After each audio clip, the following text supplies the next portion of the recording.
All right, guys. Tuesday morning after a long weekend. Look smart. Yeah, smart.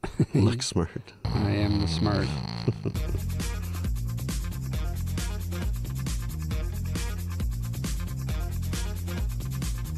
This is the AT Banter podcast, a balanced and entertaining look at assistive technology, accessibility, and its importance in people's lives. Join Rob Minot, Ryan Fleury, and Steve Barclay as they banter with people around the world about anything and everything regarding assistive technology and the disability community. Now, on with the show.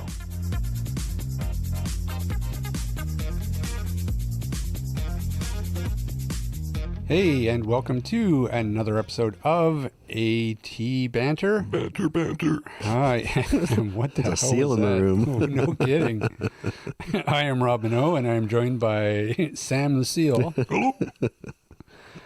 No, I am Rob Minot, and I am joined by Steve Barclay. Hello.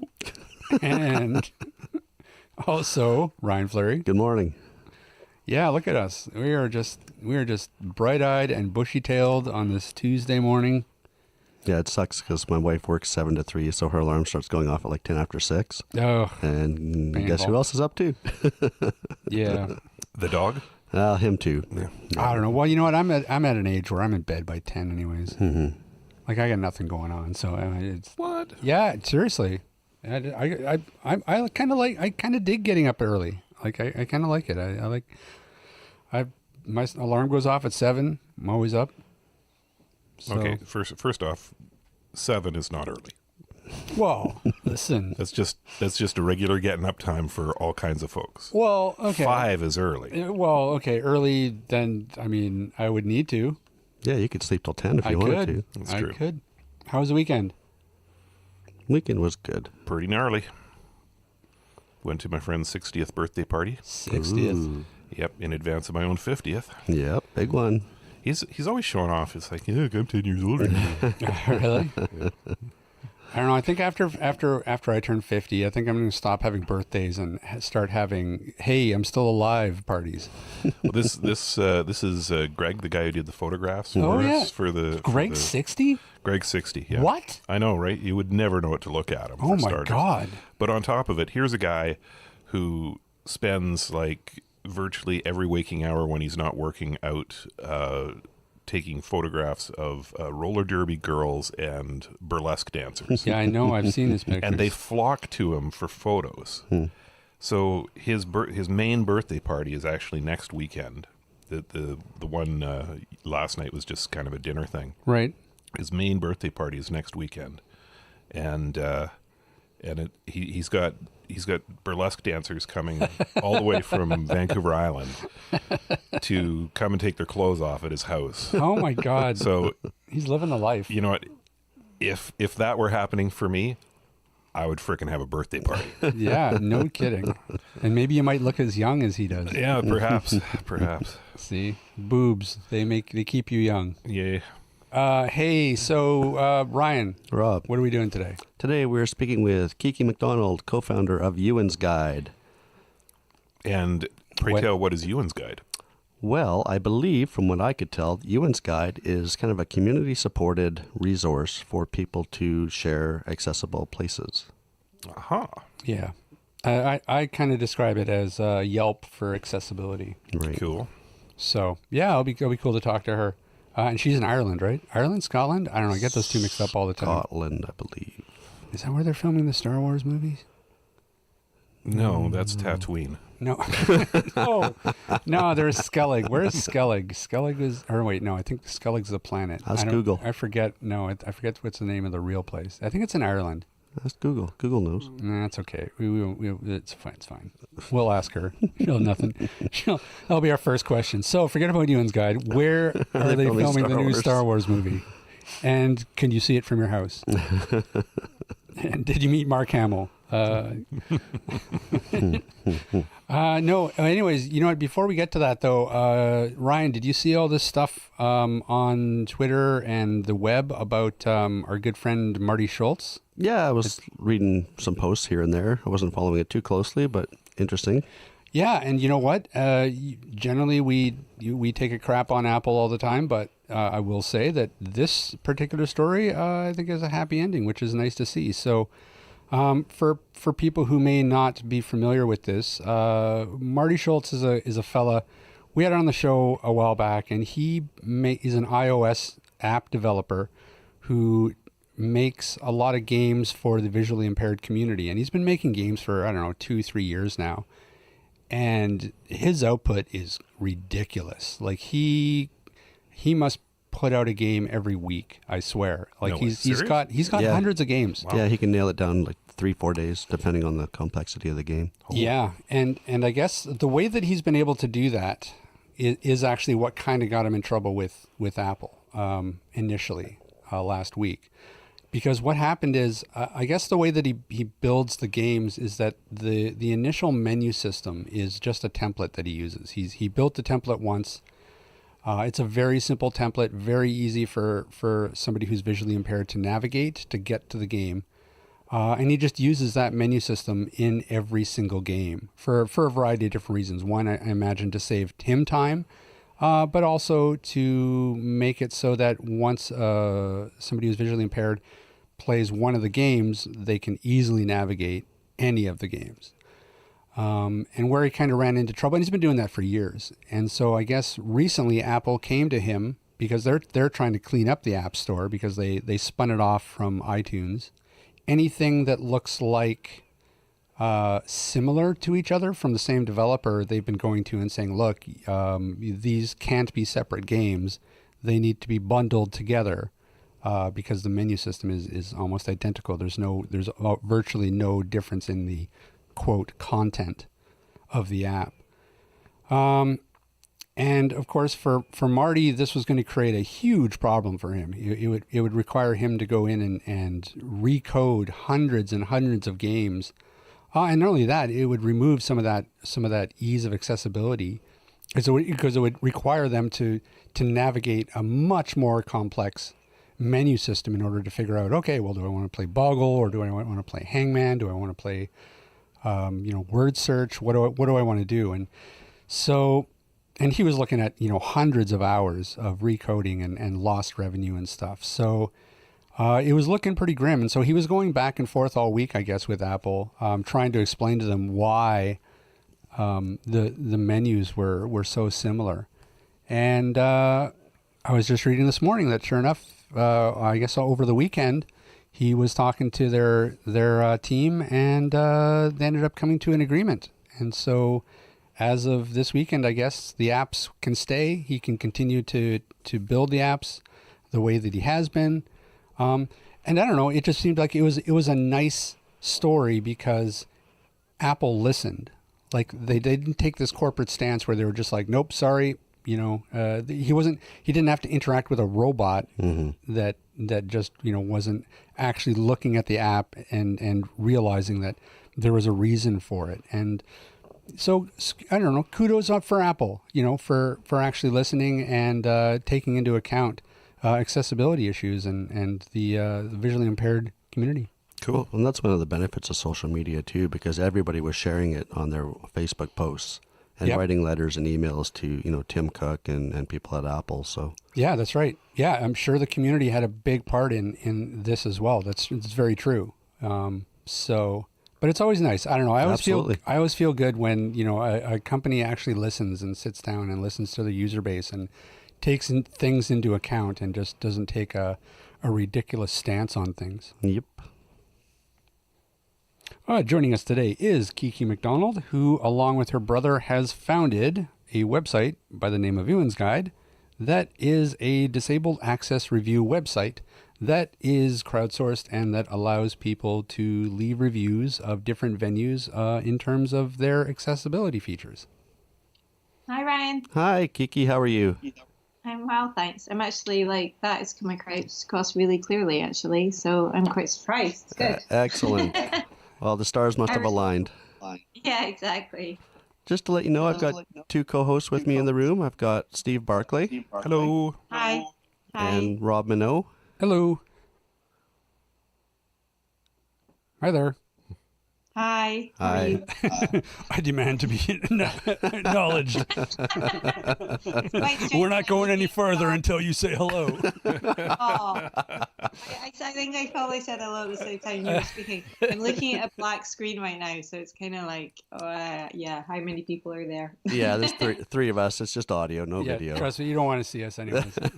Okay. It's 10 o'clock in the morning here on a Tuesday after a long weekend, so we're rough. We're in rough shape. Let's start out by just telling us a little bit about yourself and Euan. Okay.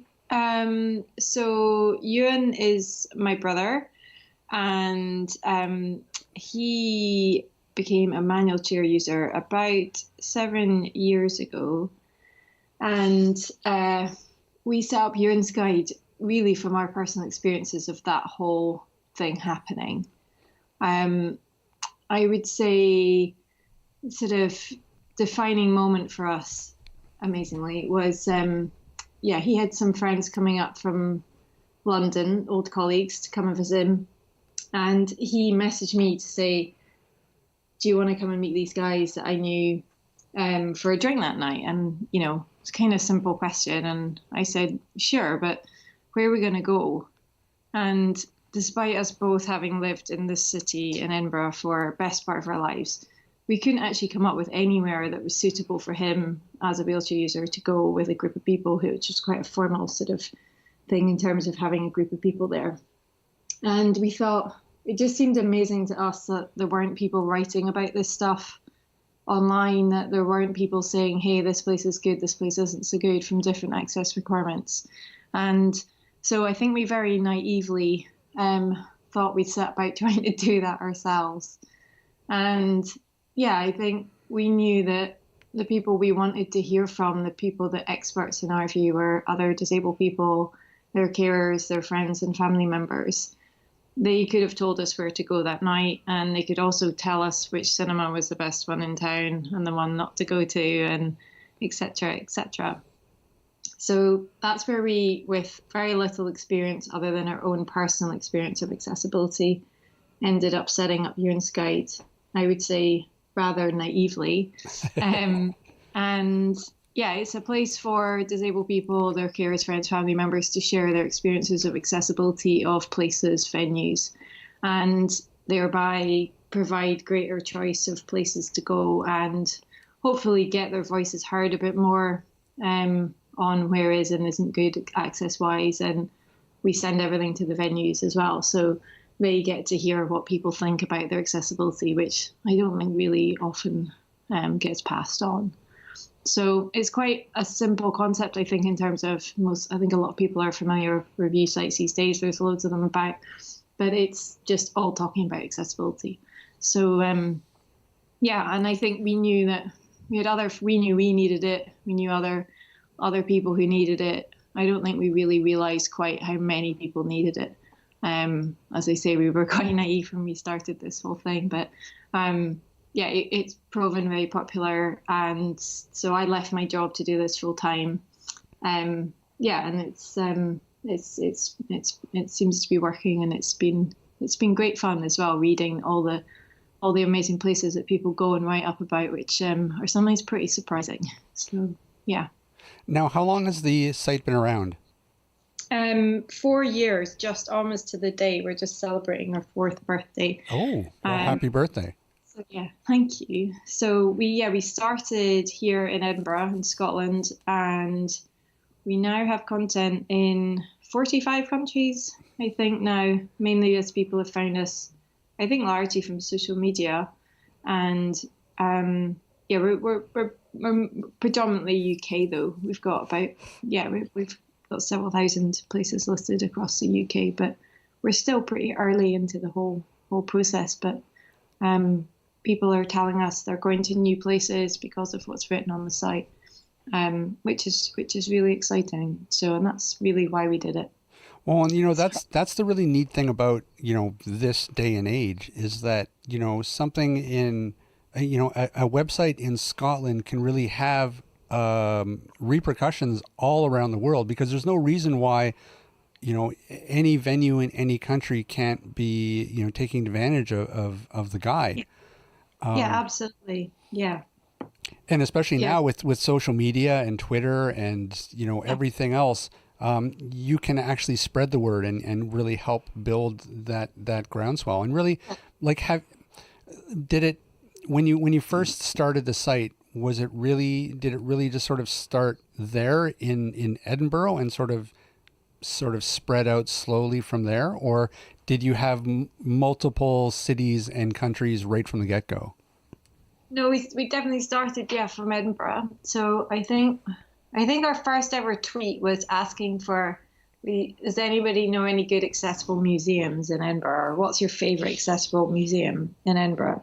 And we were quite lucky that the National Museum of Scotland retweeted that, which was nice. And considering we know and we were nobody, and actually, one of our first reviewers was someone who ended up coming and working in the team with us. So someone who followed National Museum of Scotland was like, wrote a review of them. And that was one of our first reviews. And he went on to write hundreds of reviews. A few days after writing that review, he emailed us and said, hey, I really like what you guys are doing. Can we come and have a chat? And we met up and we asked him if he knew in his networks people who could do certain jobs that we needed done. He says, yeah, me. And he's been a core part of our team for the last 4 years. So I'd say, we definitely started in Edinburgh, but Twitter was really powerful for us early on. I think there's a lot of organizations that are working in the accessibility arena or whatever you'd call it.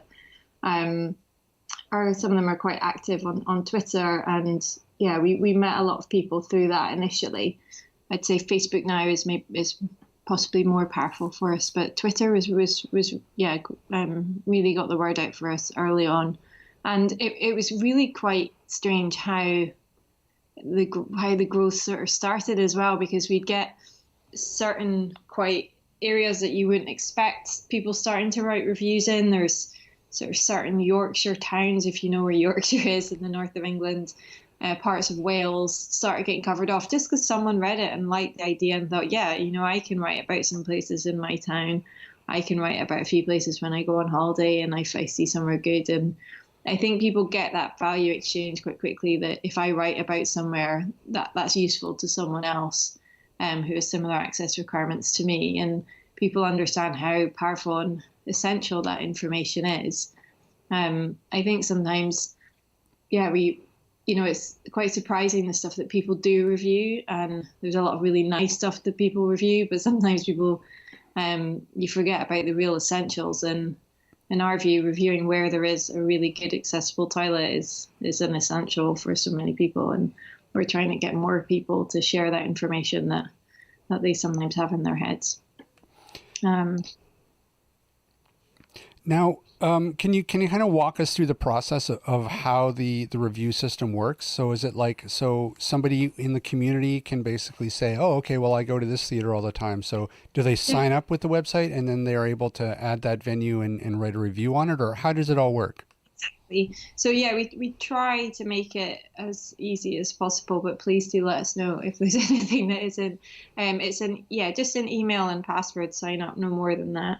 And we ask 5 questions, but only one of them is a mandatory. 2 is essentially mandatory fields, where we ask to give an overall score and a commentary on what you thought the access was like. We also ask what it was like, how you got to the venue, what parking or transport was like getting there, what it's like getting in and around the venue. Was there an accessible loo, and what was it like, and what were the staff like? But the only mandatory things you need to say is a general comment about accessibility and what were they like, the accessible toilets. I would say that some people will write 2 lines or maybe a few lines and give a star rating, and some people will write full-on essays. We have a lot of reviews that are seriously comprehensive, but equally, the really short reviews are really powerful too. you can say on your review if you what equipment you use. We don't ever ask people about conditions or anything like that, but we do ask if you use, say, a manual chair, if you use a power chair, if you use a walking aid, etc. That's all optional data to give, but most people do give it because it really helps the reader understand your perspective. And we would say, even if somebody who says, I'm a power chair user and I went to that cafe and said it was 5 stars and says, I always go there, it's great, even that information is actually really helpful, because you know that another power chair user goes there, thinks it's good, has a good experience. And I would say that's that for me as a friend and sister of power chair users, I would say that's actually pretty helpful information for me when trying to pick somewhere to go. Yeah. I mean, I could see also the ability to really leave details in terms of, like, because you could say, have a venue that's listed that says, yes, we're accessible, but if that's all the information that you have, like, there could be other information that the guide could give you that would make it even easier. Like, say, well, the accessible entrance is around the back off, whatever, Seymour Street, and the elevators are here, right? Yeah. And you wouldn't get that from just basic, just like an accessibility symbol, say, on a map, like Google Maps or something. And I think we frequently say as a team, what does that mean? This is an accessible venue. Accessible to whom? And people sometimes use that term of fully accessible, or they do here in the UK, and that always kind of perplexes us, because it's sort of fully accessible to whom and in what manner. It's like, maybe you have an accessible toilet, maybe you have a lift of a certain size, maybe you have braille menus, maybe you have various things, but it's accessible to some people, won't be accessible to others. So we think the personal viewpoint of how a disabled person or somebody who's got access requirements got on is a lot more empowering, and I think people get a lot more confidence from that, knowing that somebody's actually been there and said, yeah, this is good, I got on well. And as you say, like, yeah, you need to come around this entrance, or here's a picture of what the lift looks like, or here's a picture of the viewing platform from the accessible area, or etc. And we really encourage people to post photos as much as they can. We get some people who do video reviews as well, which are really cool, and that really gives just that more context to it, because I think there is, I don't know what it's like in Canada, but certainly over here there's people, I don't know if they really trust when a venue says, yeah, we're accessible.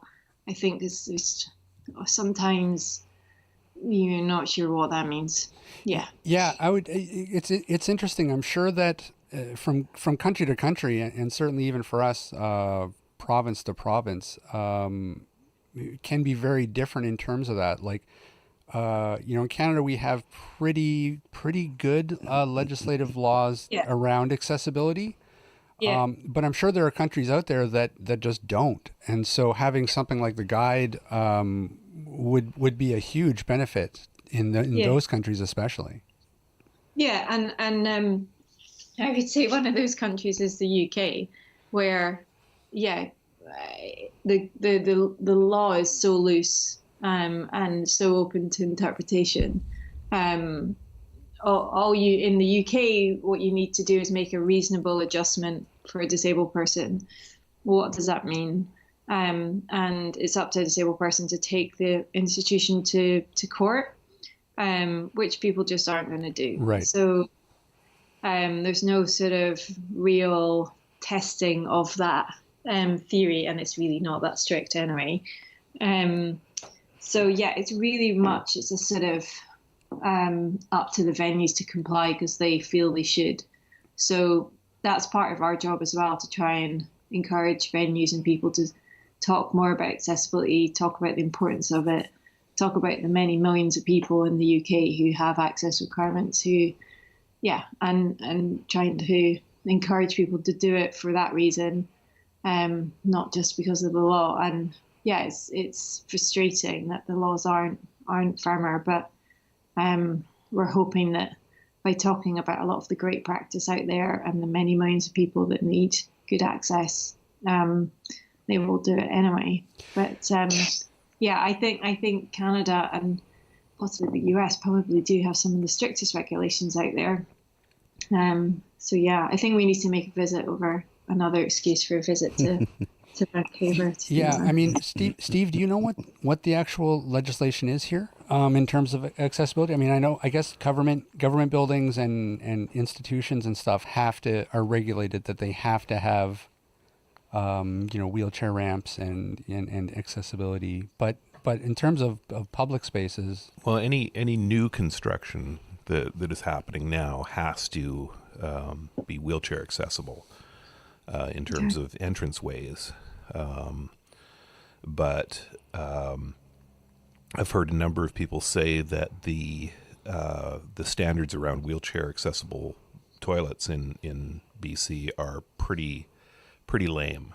They really just include having a bar on the wall and a stall of a certain size, and that doesn't cut it really. Aims as well, doesn't it? Exactly. And from memory, from being in Vancouver, a lot of them are quite small as well, because we've got that battle over here where people think that they technically have met, in inverted commas, the regulations on or guidance on having, say, a wheelchair space or wheelchair access, but it's for the tiniest wheelchair you've ever seen in your life. It's sort of, and most people, or many people over in the UK, are now using power chairs, which are bigger, and that doesn't work. Sometimes the bare minimum compliance isn't actually that usable. And it really can be the smallest thing that really throws any sort of an outing out of whack, right down to like just no curb cut. Yeah, absolutely. Yeah, which is a big issue. Yeah. And equally, I think we try to get across the venues as well, is that can often be a really small things that can make a really positive difference as well. And it's not always about spending huge amounts of money on your venue. It can be just start to think about what it's like to come into your venue as a disabled person. Start speaking to customers who any disabled customers and ask them how do they get on. And there might be some really small things you can change. It might be rehanging a door. It might be having large print menus. It might be that, what a classic that we get over here is that people put loads of bins in the accessible loo, so you can't get in. Apparently someone's also been using an accessible loo as an office, which is brilliant. But we've not found out exactly. Comes with a chair, right? Yeah. There was I think it was a clothing store, and they had an accessible loo, and the guy who ran it was using it as his office and a desk in it, which is great.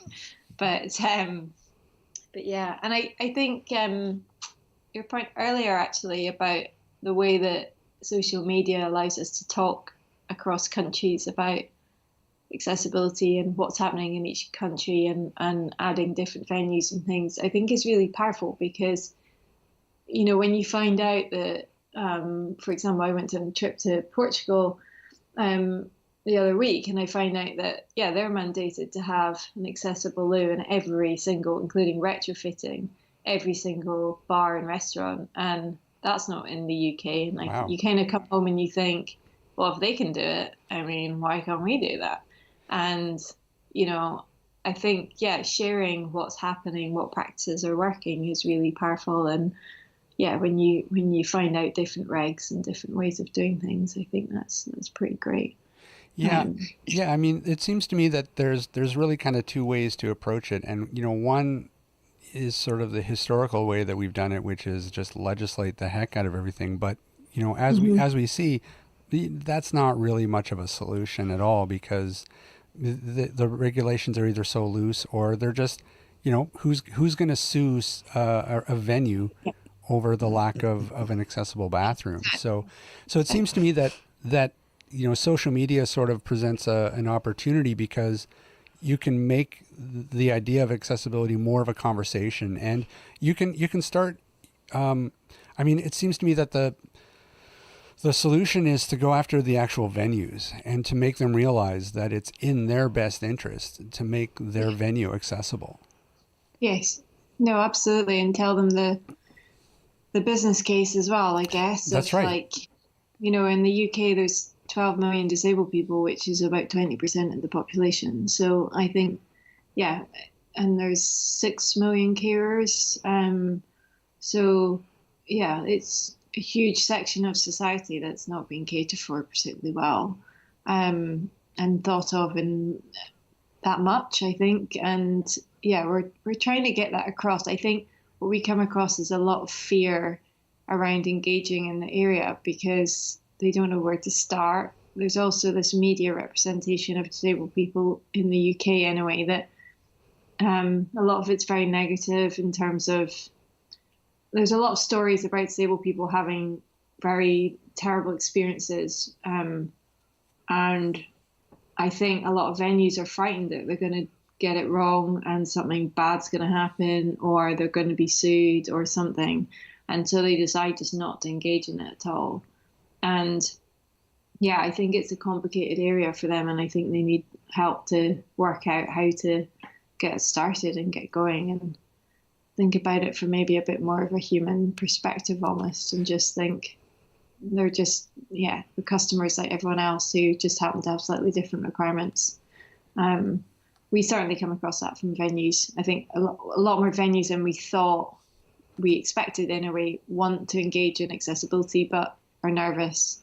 And sometimes even when you talk them through certain things and tell them that they're good, they still don't want to really tell people that they've got good access. It's a funny one.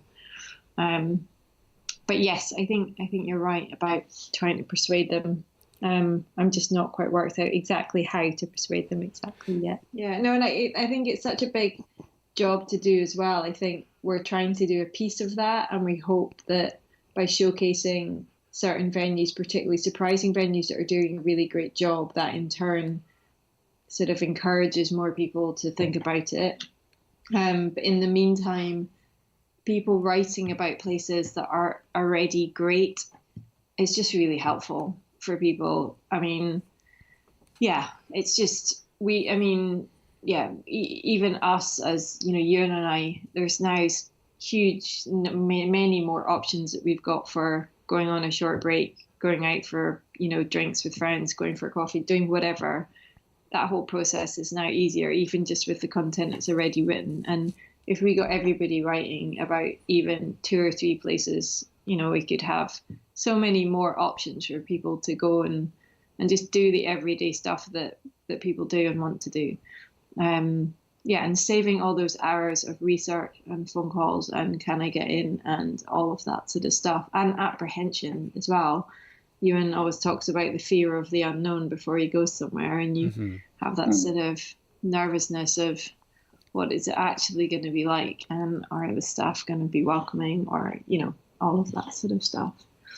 But I could really see that there being value in terms of the venues too, because, you know, say a venue that wants to be more accessible, they may not know how to do that. Like so in going in and reading the guide and reading other people's experiences at other venues and realizing, oh, okay, well, you know what, if we just make our doorway this much bigger, that's huge. Or so it's that information is so key to so many different levels of this and you know, do you find yourself just going, you know what, I can't believe nobody thought of this earlier? Yeah, a lot. Yeah. And people say that a lot. I think people have, for sure. I think we've seen people who've started up mini versions of a guide, maybe just in their town or village. And we sort of struggled with why it hasn't happened before, because it kind of seems so obvious. And I think it is still a really big project to do, to create a site that is itself accessible. Right. Euan, you know, for example, uses eye gaze. We have lots of users who use lots of different types of assistive tech, and you know, we've really worked very hard to try and make it as accessible as possible to as many people as possible. And that itself is, you guys will know, is a big piece of work, and there's a real balancing act. You do one piece of functionality and you think that'll help one group, and you find that that's rubbish for another group, and balancing things off.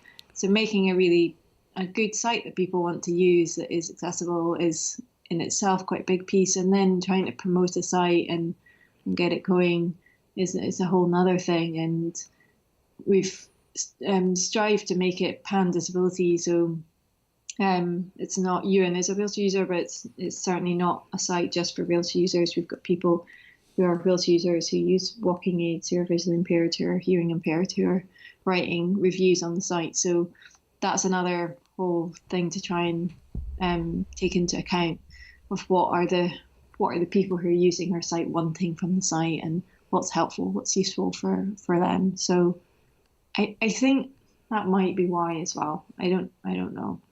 And I guess certainly in the UK, many disabled people probably, a lot of disabled people don't have, the funds to start something like this up either. Right.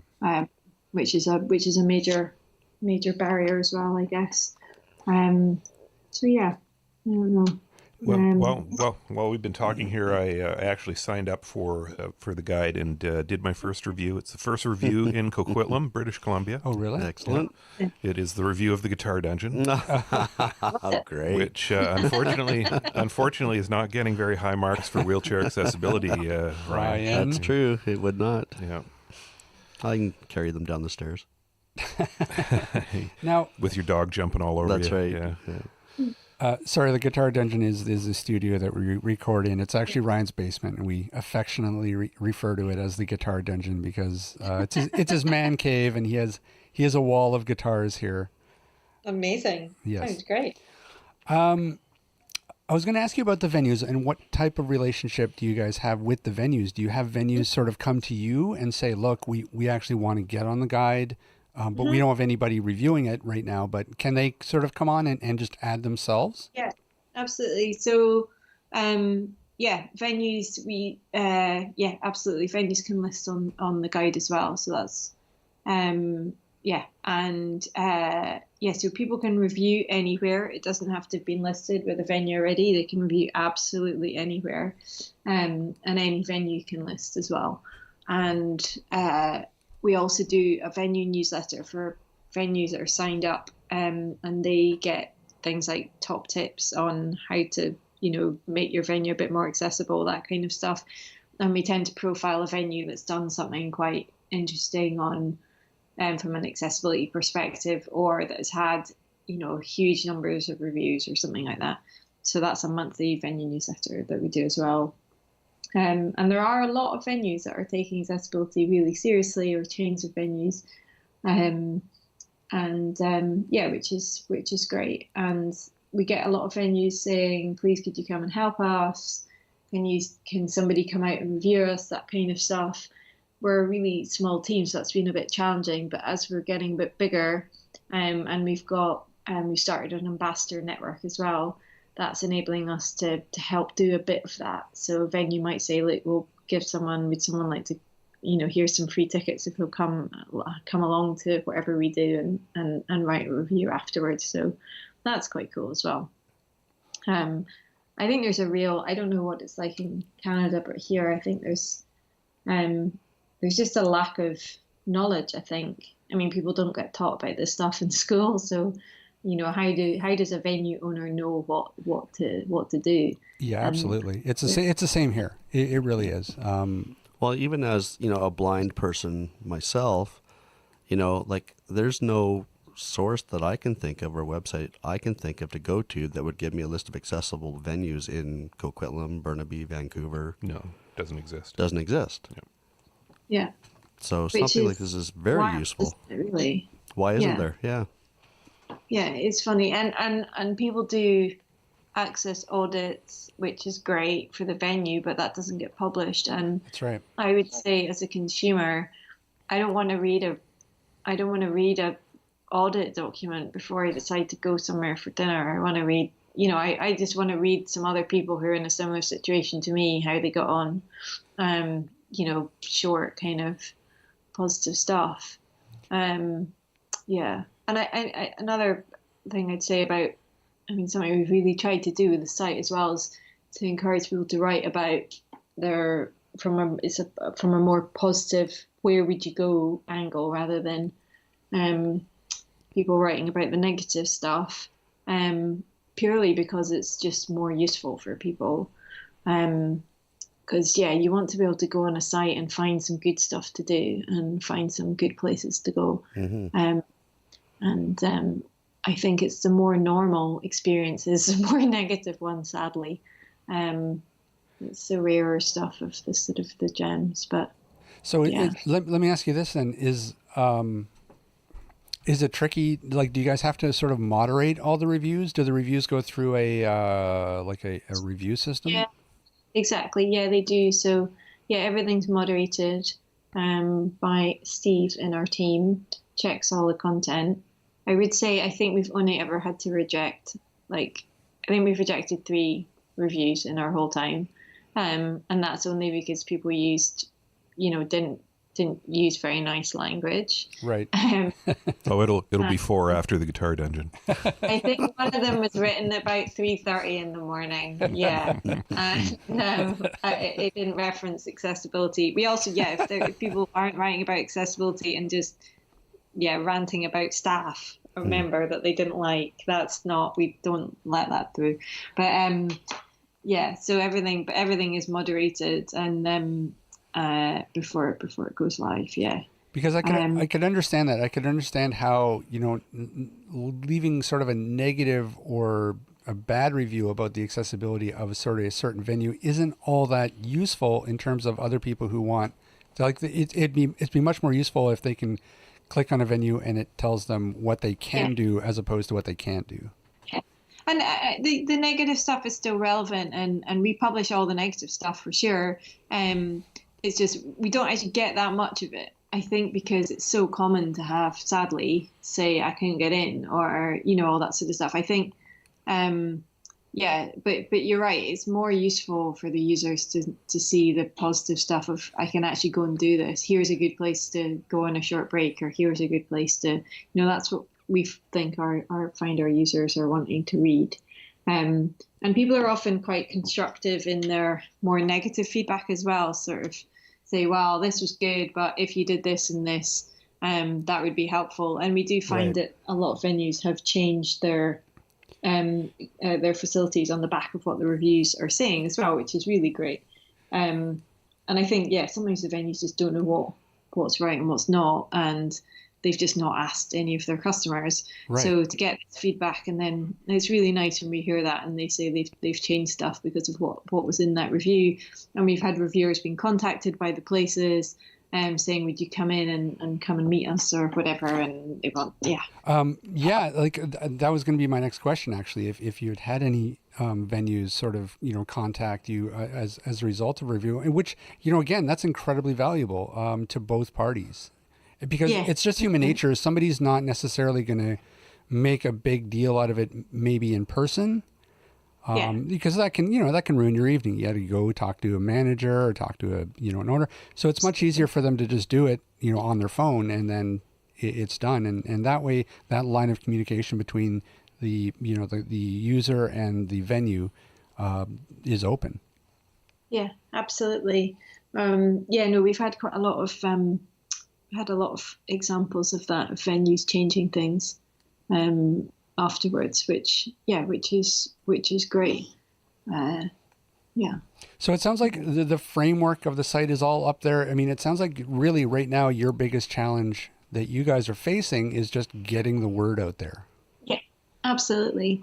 So I think people get it pretty quickly, what the site is and the usefulness of the site. It's just, more people know we exist as a resource to use, and for more people to write reviews about their town, even if, as I say, even if it's only 2 or 3 things, places that you regularly go to that are great. That would be just amazing. And very quickly you can build up a really awesome knowledge bank for people just through that. And we hope this process is very quick and simple and easy to use, please, as I say, please do tell us if there's things that are difficult at all. We're constantly trying to change the site to make it easier to use, but yeah, it's that's the real request really, is for people just to tell other people where's good, so they can also go and make a visit. I think people are often pretty surprised about some of the content on there. Something we are when we read it. I mean, there was some of our favorite reviews are a couple who'd gone on holiday to Rome and had just the best time. One of them's a wheelchair user. You know, if you go to the Vatican, you skip the queues. You get treated fantastically well. They wrote about a wonderful hotel, some wonderful places to go out.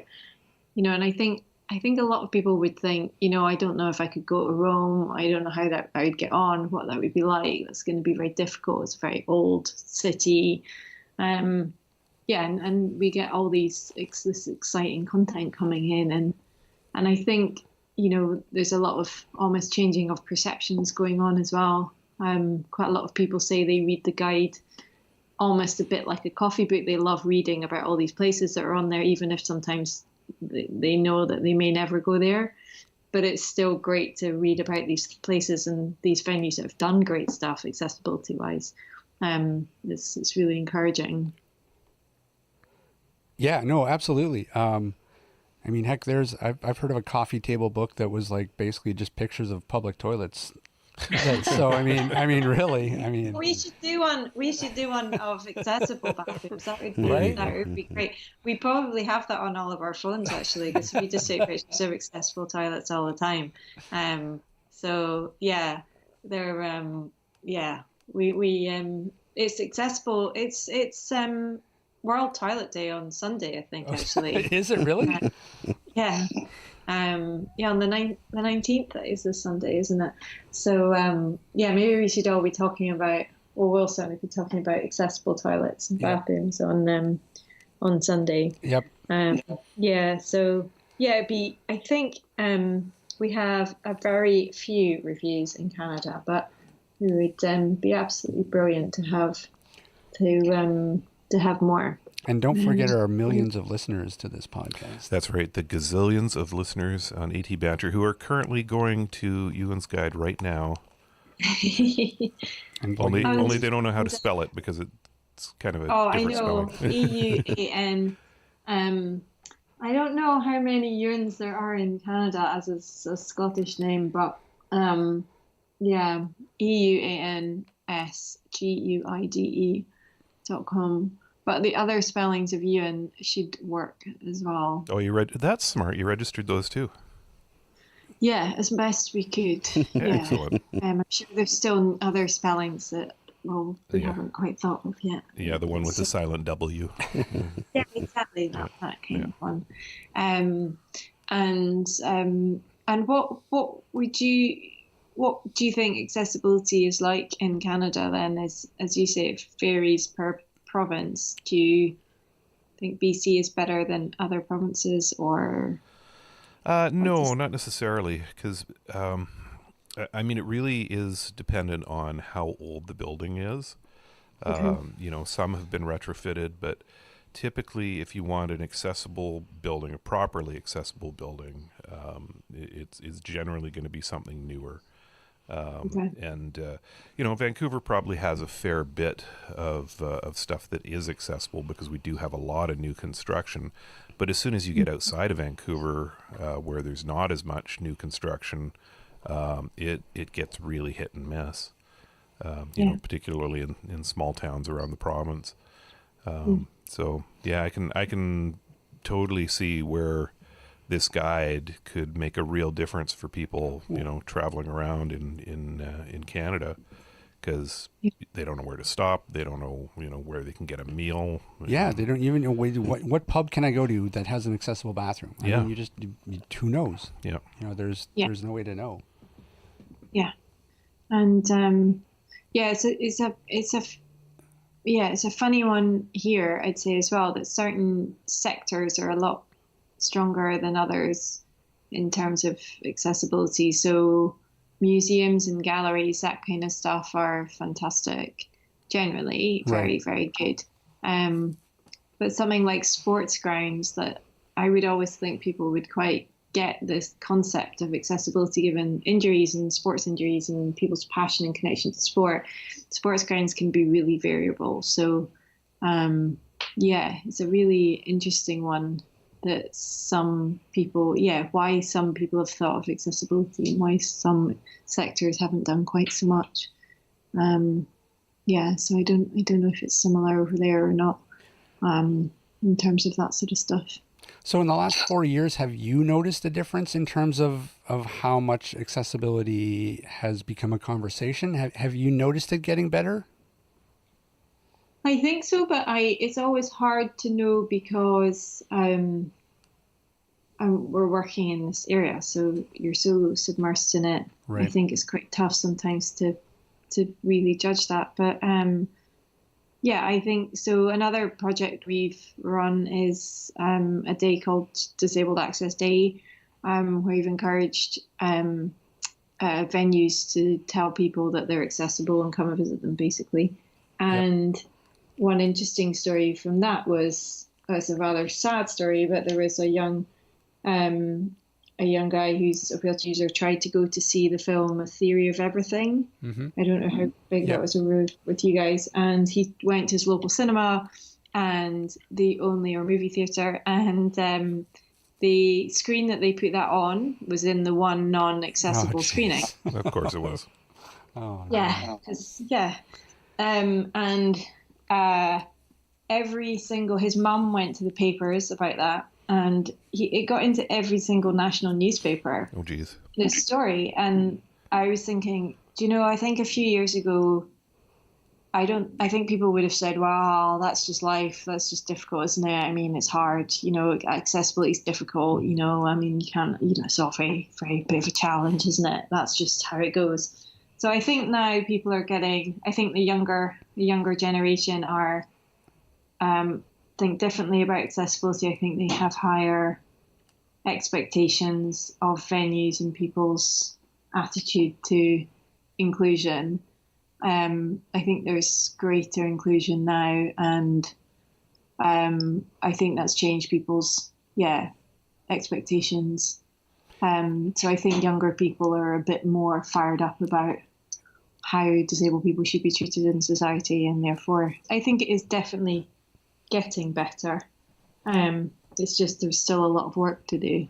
Yeah, from the people that we've talked to, I mean, it's kind of an interesting because, and not to be too cynical, because I don't mean to be cynical about this, but I think part of the other reason for some of this changing is that the businesses are starting to clue in that there's a demographic out there, there's a client base out there that's untapped, that if they just make themselves accessible and cater to that demographic, it can mean a big bump in business for them. Yeah, absolutely. Yeah, and that you get huge repeat visits as well. That's right. There's a self-catering holiday cottage place that opens. It's about an hour and a half away from Edinburgh, and it's by the seaside. And they built these absolutely first-rate, fantastic cottages that happen to be incredibly accessible and have thought of everything. And even for people with higher support needs, and they have hoists, etc. But it's so beautifully designed, you don't really notice any of the accessibility features per se because they're so well integrated. And their occupancy has been absolutely amazing. I mean, you have to book out pretty much a year in advance to try and get in there now. Wow. And they're building another set of them. And I think that demonstrates to us anyway the need for good quality products in this space, where if you build good product and you tell people about it, people will come. Right. And I mean, we had the same thing with one of the big music halls, who put in some very nice new wheelchair accessible viewing area, and that was all great, and there was only 5 spaces. And funnily enough, when they put it in, it's totally oversubscribed, and people want to go all the time, so they're now building more. And yeah, I think people just maybe haven't thought about it from that side of things before, but are more so now. So yeah, I hope it continues. Now, is there an app, or are you guys planning to release an app for the guide? So we had an app. We've done a lot of upgrades to the website version, which is to the point that it works better on the mobile site than using the app at the moment. So we don't use the app. We've pulled the app for now, but we're going to redo that. We signpost people really just to use the website on their phones or their iPads as which works. It's fully sort of mobile responsive and all that sort of stuff. So yes, we will do an app again, but at the moment just pointing people to the website. Tell everybody where exactly they can find the site.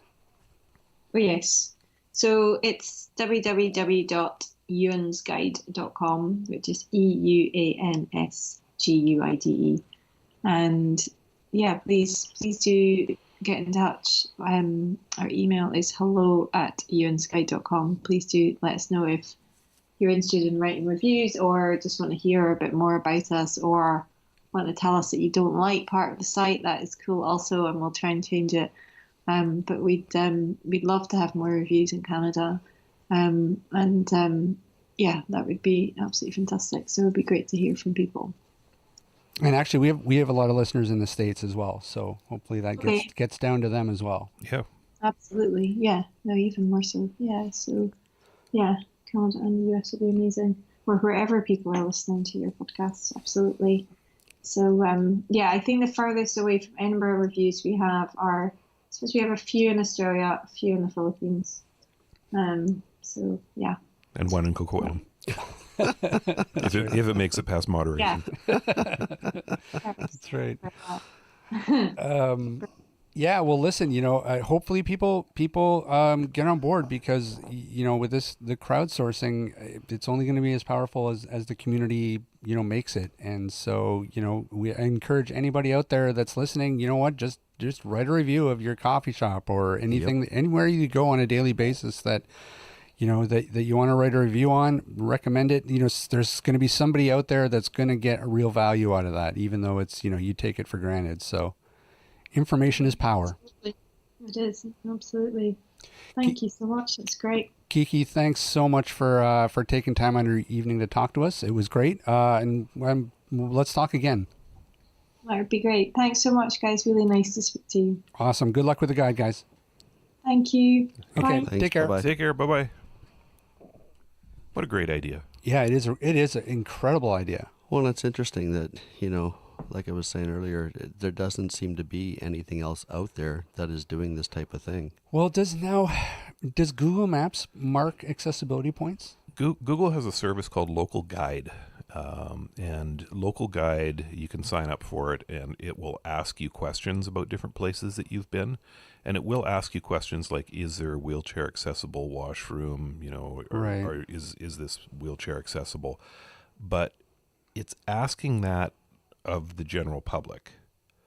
So the general public doesn't necessarily have the same take on what a wheelchair accessible bathroom is, Right. as somebody who's an actual wheelchair user. Yeah. Trying to get into that accessible bathroom. Yeah, exactly. Yeah. Kiki talked about, somebody threw a bin in the wrong place, and all of a sudden they couldn't get into the washroom. So, Right. Little things like that make a huge difference. And I don't think the average person out there on the street is necessarily well versed enough in disability issues to say for sure if something is or isn't accessible. But that said, it's better than nothing. It is better than nothing, but it also doesn't provide any sort of a channel of communication, which is what the other thing that I really see powerful with the guide is that it opens up the possibility of change, of actually for users to be able to actually communicate with the venues and say, look, that's great. You have that accessible bathroom, but there's a bin in the way. And so if they can be using the guide to actually be able to fix some of the problems, Yep. I mean, that's even more powerful than just having the guide itself. Yep.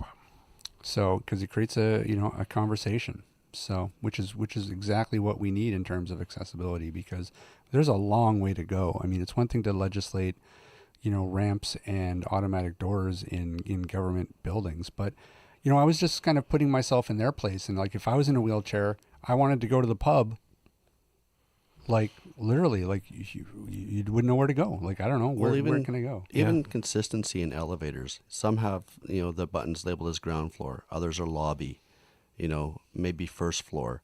There's really no consistency in buildings as to what's the ground level.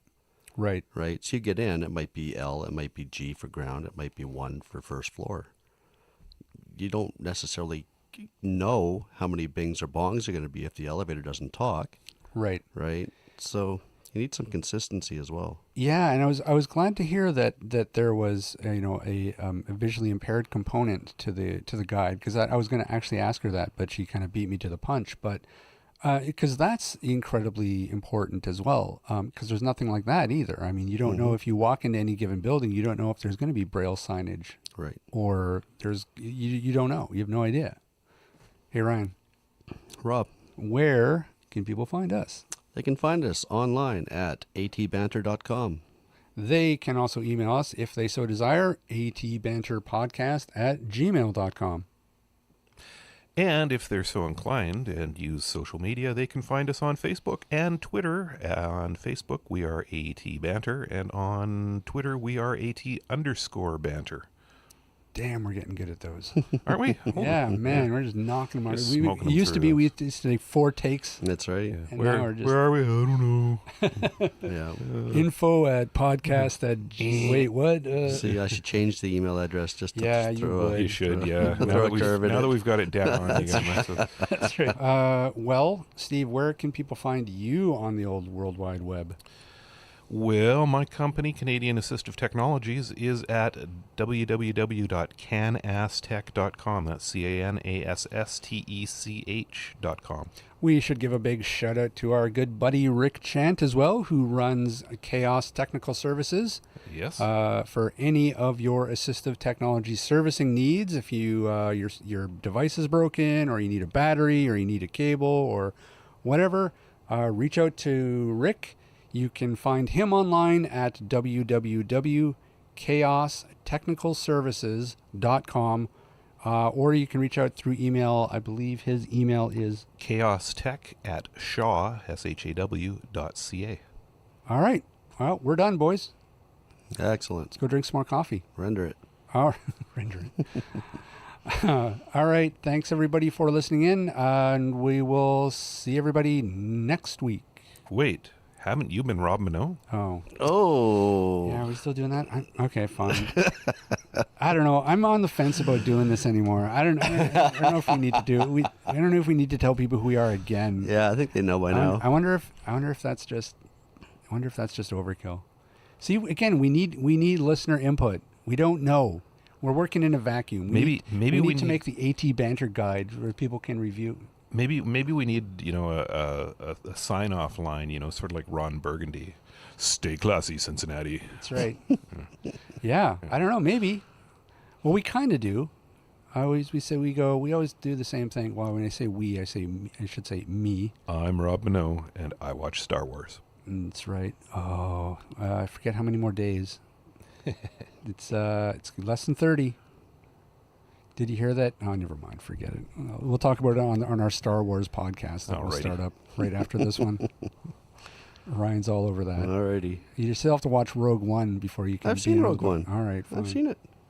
You sure? Do I have to check your DVD to make sure it's open? It's open. All right. And it's also on Netflix. That's true. Or it was for on now. Netflix. For now. That's sad that all that stuff's going to be disappear. Mm-hmm. It's going to leave a big hole. Yeah, you'll have to subscribe to the Disney Network. Yeah, I don't know. Maybe. Well, no, actually, no. Yeah, when is that stuff supposed to disappear I from don't know. Netflix? Probably. I would bet you January. I bet you in the new year. Yeah. I bet you they'll It's probably when the contract's up. It's going to be a shame. So what'll be a real shame is, well, I guess not necessarily everybody's into the tangible media like I am. You know, everything's going streaming now anyway, but I guess until the streaming quality gets to the Blu-ray quality, which is getting better and better. Yeah. And we have the, you know, surround sound codecs that we have on the digital discs. You know, I still want the media, but it's all going the way of the stream. Yeah, but in a way that's bad for us, like especially here in Canada, because we have these ridiculous data caps. Yeah. So yeah, it's one thing that you can stream like super HD in Blu-ray quality, but it kills your bandwidth. Well, we also don't have the same access to content as the US does. That's true. Which is really, really silly. Yeah. So, I mean, we still need our Blu-rays here. Yeah. You know, and people mock me for like, oh, you still buy Blu-rays? I was like, well, yeah, because if I really want, you know, a real HD image and sound, yep, I need it, because where else am I going to get it without eating up my 40 gigs of... Well, yeah, one, you know, 4K movie, let's say from Netflix, is probably going to be 30 gigs, I bet. Yeah, I don't know. I betcha. That's generally how big a Blu-ray is. Do you guys ever run into problems with that data cap? Because I haven't yet. I have two kids, but I don't download a lot. They both stream constantly. They're either on Crave or Netflix, and they're streaming or YouTube, and they're streaming constantly. My wife and I stream all the time. Never have we run into our data cap or any. Well, if we have, nobody's ever said, "Hey, you ran into your data cap." Right. So it's never been an issue. Yeah, I think. I think it depends. It depends on what I've had heavier. Like I have a PlayStation 4, and a lot of times I'll buy games digitally, and a lot of those downloads for a game are like 40 gigs. Wow, that's a big game. So well, and you know, like. So it doesn't take long for me to hit a data cap on a month where if I've downloaded a couple games. But does streaming count against your data cap, or is it just downloading that counts against your data cap? Streaming absolutely does. Does it? Okay. Yep. Yeah, because it's data coming down. It's still data that you're downloading. You're just not keeping it. Speaking of games, yep. Red Dead Redemption 2. I know. I'm excited about that. Yep. When's that coming out? Is it next year or is it? No, I think it's this year. I think it's next month.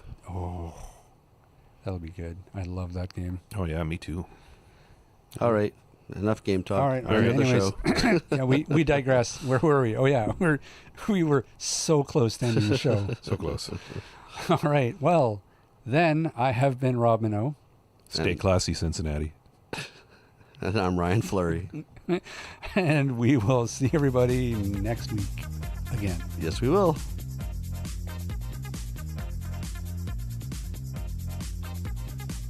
This podcast has been brought to you by Canadian Assistive Technology, providing low vision and blindness solutions across Canada. Find us online at www.canasstech.com. That's CANASSTECH.com. Or call us toll free at 1-844-795-8324. For all your assistive technology servicing needs, call Chaos Technical Services at 778-847-6840 or find them online at chaostechnicalservices.com. Music provided by bensound.com.